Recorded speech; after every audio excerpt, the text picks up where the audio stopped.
Now I'm just sort of picking all different things.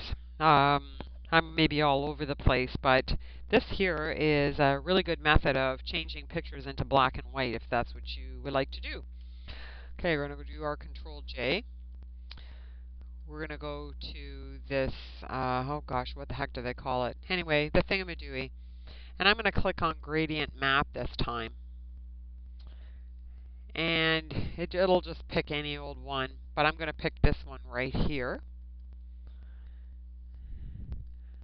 And as you can see, that is it's masked. So if I wanted to, I could do selective color. I could pick my brush. I could paint off some of that mask, and I can start bringing the cat in so that if you just wanted strictly a black and white background and you wanted just the cat to be in color, or you could do the reverse. You could have the cat in black and white. You don't have to use as strong a brush. Let's go back to where we were. If you wanted to, well, before I do that, excuse me, we can just do his tongue. It's whatever you like. Okay, so another thing is if you want to change the opacity in that, and we'll bring the brush up a little bit bigger, you can just bring faint color back in. I think you probably get the idea. It's just something if you just sort of play with it.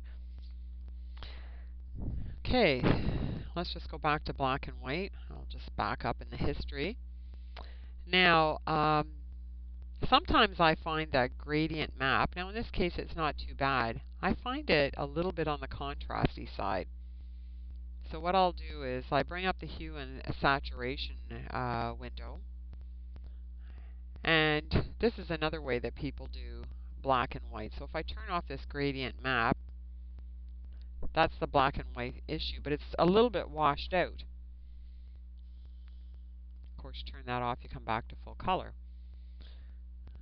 Here's this gradient map. I'll select it, and I'll feel it's just maybe a little bit strong, so I'll turn the opacity down just a little bit. And then sometimes with black and white, you might want to change either the curves or those levels a little bit, because it just seems a little bit dark.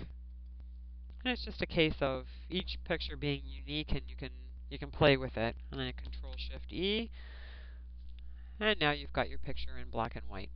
Okay?